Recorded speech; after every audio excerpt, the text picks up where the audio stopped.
We're going to be looking at a really unique pen from Hongdian. This caught my eye on Amazon. I was just looking for some deals on pens or see what I can find. And interestingly enough, this pen has been doing the rounds all across YouTube. I've seen lots of different people talking about this pen. I got this a month ago. It's the Hongdian Qin Dynasty pen, and they've definitely knocked it out of the park with the design on this one. It's just full of different symbolisms from the Qin Dynasty. I think it was to commemorate the unification of China by the Emperor Shi Hongdi. Excuse me for my awful pronunciation.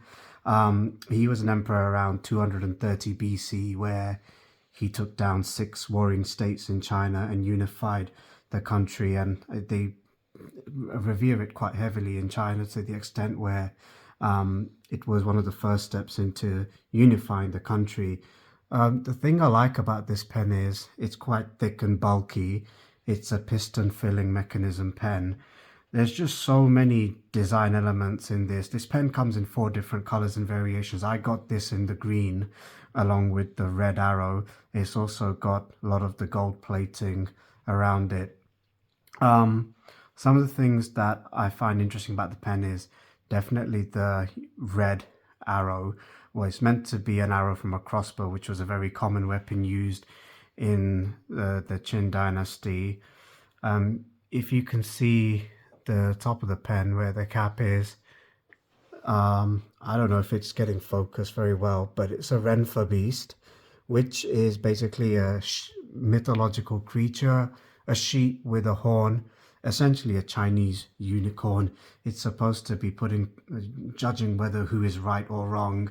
You can see across the cap here, if I can get that in focus. Yep, it's a swan bird. The swan bird is a mythological creature which I believe people from the Qin Dynasty believe they have descended from this bird. It's on both sides of the cap, and you can see across multiple points of this pen across the gold banding. From my understanding, this was the different currencies used across the various different states the first emperor conquered, and he ended up unifying one currency. So from my understanding, I think these bands are supposed to symbolize the different currencies that were used at the time. There's just so much going on in this pen. I absolutely love it. It's just amazing to look at. This pen came with a leaflet or a booklet that sort of explains all of the different symbolisms. Now, the writing is incredibly small, but it does talk about all the design aspects incorporated into the pen. 100% worth reading. It's quite interesting. You get a bit of Chinese history. I really hope Hongdian does this every now and then, where they release a pen to commemorate a specific time period in Chinese history. One of the other really cool things is you could see from here the different squares. This is supposed to represent the armor and the shielding that the warriors used to wear at war. So it's got a very large cap. I love the fact that it is such a thick pen. It posts very well. It does add some weight to the pen. It is humongously long compared to most pens that I've used. The section is gold. Again, it sort of commemorates the armor that the soldiers would wear with the square etchings.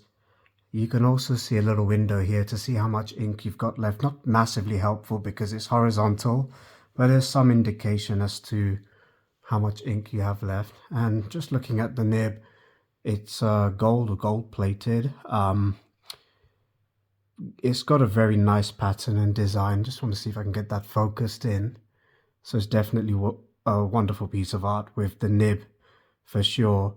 I believe this might have come in a fine nib, but I'm not entirely sure. But it does write quite thin, this pen, at least in accordance to how I felt writing with it.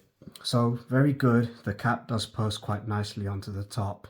Again, I just wanted to show you the piston knob. Just so much design elements here.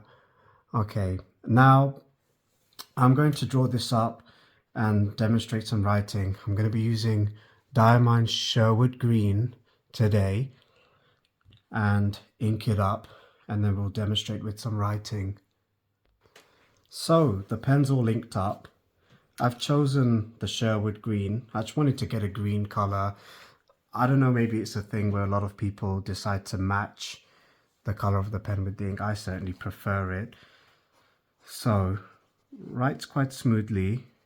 Hongdian Qin Dynasty in Sherwood Green from Diamine.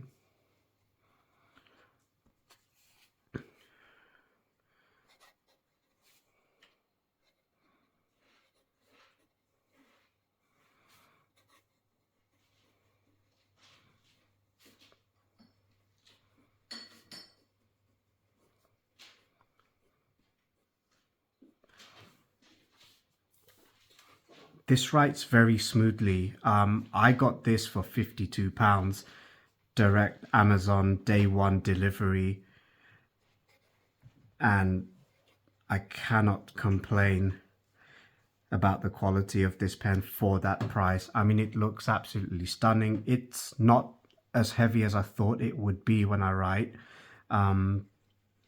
But I love the fact that it's got some girth to it. I guess that's just always a personal preference with these kinds of pens. It's just a wonderful piece to look at, to be honest.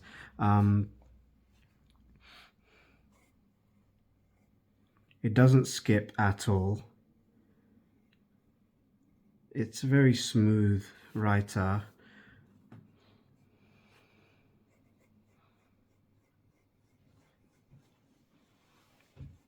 I'm going to try writing in the reverse. Oh, there is a lot of skipping here. It doesn't perform so well when you write in reverse. But again, I have no concerns writing it in the usual style, the usual direction of the nib. No skipping whatsoever. Absolutely fantastic for a pen. Well, just skip there. And it's very wet. It flows really, really nicely across the page. There is a little bit of skipping now. I have used this pen a fair few times over the last month. One of the weird things I will comment about, and again, I don't know whether it's an issue with the piston filling mechanism, but it does dry out pretty quickly, and I am finding that I'm having to dip it in the ink quite regularly to refuel it. Again, I'm just looking at the ink window. I'm not entirely sure if I've drawn enough of it up, but I can literally see right through it to the other side of the barrel. However, I guess just purely based off the design, for something that looks this good with so much intricate patterns and details, I'm struggling to fault it. I 100% think this is worth it just purely because of the design and the look. So I definitely will be checking out more pens from Hongdian. I have seen a few on Amazon and definitely will be looking into them. But for the value that this pen is, with so much design elements packed into one pen that represents Chinese history and mythology across one dynasty or one time point, 100% worth a buy. I'm going to see if I can get around the ink issue that I spoke about earlier on. I hope Hongdian does more pens that commemorates different aspects of Chinese history, and I certainly will be buying them and reviewing them for you guys to enjoy. So please like and subscribe, and I'll see you on the next review. Thank you very much.